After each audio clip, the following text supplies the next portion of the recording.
Ready for some interviews, the NBA teams? How are those going so far?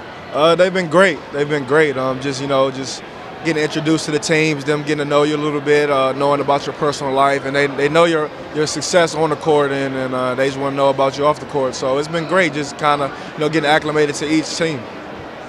Any questions coming out of left field for you? Any surprises? Interesting one. A team asked me what was the best player I played at in pickup. That was a different one I didn't prepare for, and I said Kyrie Irving. So I think they enjoyed that one. What does this week here in Chicago represent for you? It represents hard work and dedication. I told myself, coming up that I wanted to always be here. I wanted to always be at the NBA Combine. I always watched it on NBA TV each year, and just working for something. And when you finally get the invitation to come here, it's just a blessing. So I'm just taking it all in and having fun. Tell me about the season. How was it? It was great. It was great. We obviously finished the way we wanted to, win the national championship. Our guys, we had a younger team, so guys had to grow up fast. I had to be a great leader, and guys responded to me. And guys wanted to work. We wanted to work. We came every day wanting to work. And coach, he's the best in the business, and when he puts us in those positions, we excel.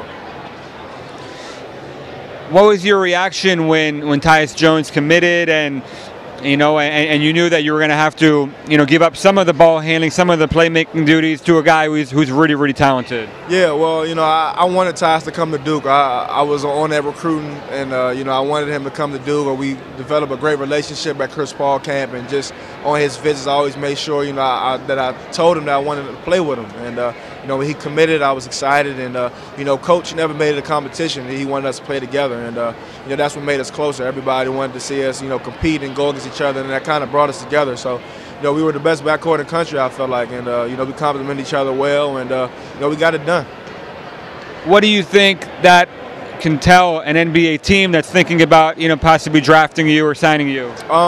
He's all about the team. He trusts the process. Whatever coach, whatever the GMs want him to do, he'll do it. I trust the coach. I believed in him. I didn't make anything about moving off the ball. I didn't get an attitude or anything. I just trusted him, and whatever coaches want me to do, I'm going to do it. I'm all about winning. I'm all about the team. I'm a team guy.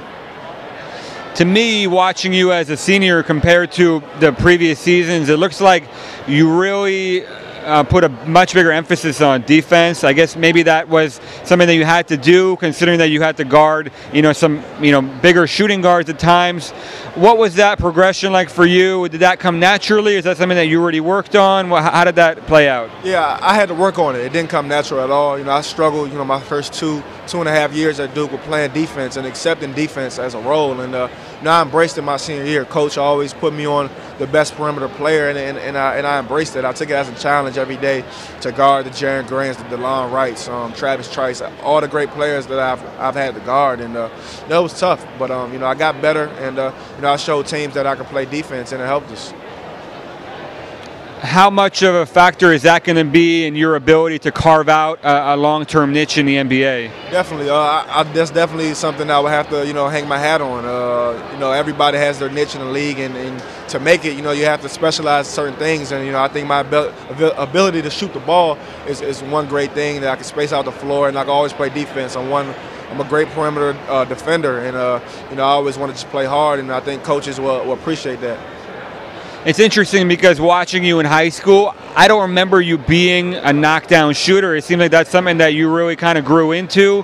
How did that come about, and how would you evaluate yourself as a shooter right now? Yeah, well, I had to work at it. Like you said. In high school, I was just a scorer and a playmaker, just a solid point guard. But I had to, really work on my jumper. I felt like to get me to the next level, just to really, separate myself and shoot the ball. And, I just spent a lot of summers, long nights, long mornings, and in the gym just getting up shots and reps and stuff like that. And, I think I can shoot the best of them, just like my confidence level. And I know I put in the work.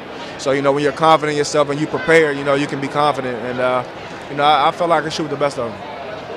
Let's say, a couple years down the road from now, when you're in a game, what's the biggest thing that's going to stick in the back of your head, that was ingrained to you by Coach K, something that you're just not going to be able to forget? Stay humble and hungry.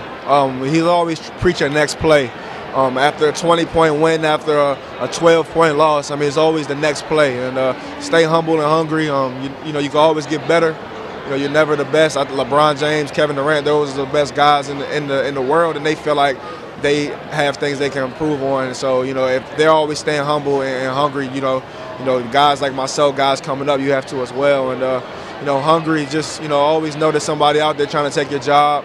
There's always somebody out there working. So, you know, you have to stay hungry, and you know, this is what we love to do. And to call this a job in my profession, it will be a blessing. So I'm just so fortunate I'm at this position right now. For a lot of people, Coach K is kind of this, you know, larger than life, almost mythological figure. I mean, he's done so much in his career. But what was it like to be with him on a day-to-day basis? What is he like, you know, when you're not talking basketball? He's great. He's a funny guy. He's always joking.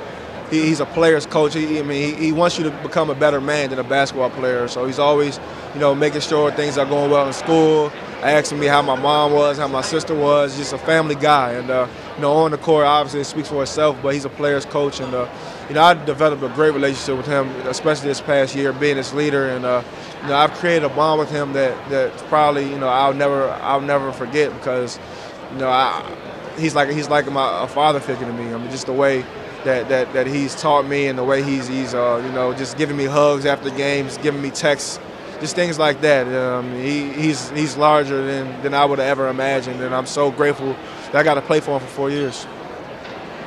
On a team level, how were you guys able to kind of flip that switch later in the year and go from being, you know, an average to below average defensive team to, you know, just a team that it was really, really hard to score on in the NCAA tournament? Yeah, we accepted the challenge. You know, Coach challenged us, and we accepted the challenge. Earlier in the year, we were playing great defense. You know, we were kind of feeling ourselves a little bit after we beat Wisconsin and weren't playing with the same sense of urgency that we needed. And, you know, we suffered 2 losses in a row, and, you know, we had to change. And, you know, guys accepted the challenge to play defense. Guys wanted to play defense. Guys took pride in making stops and starting in practice. You know, we didn't take a day off. We always got after it. And, you know, the young guys, you know, to pick up things so quick as a freshman, you know, it's pretty impressive. So, you know, it started with the practices defensively, and, you know, Coach giving us a game plan and us executing it. Is there anything teams can see from you this week that they didn't already know, you know, after 4 years at Duke?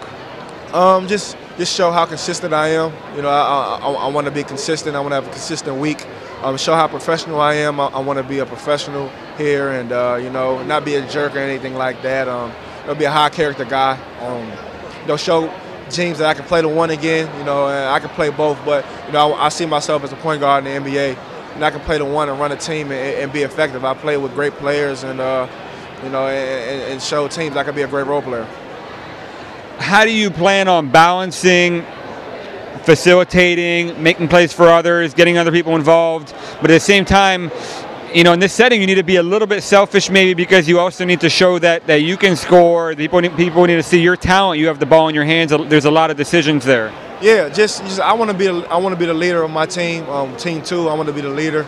You know, I told the guys, everybody stressed that we wanted to win, and if we win, everybody will look good, playing unselfishly, making the right play, making the right pass and things like that, and you know, just have fun out there. You know, if you got the ball, you know, you want to be aggressive, but also make the right play. You don't want to do anything to make you look bad. So, you know, I shoot my open shots, run the team, you know, not commit a lot of turnovers, and just lead. Great stuff, man. Thanks so much. Yep, best of luck.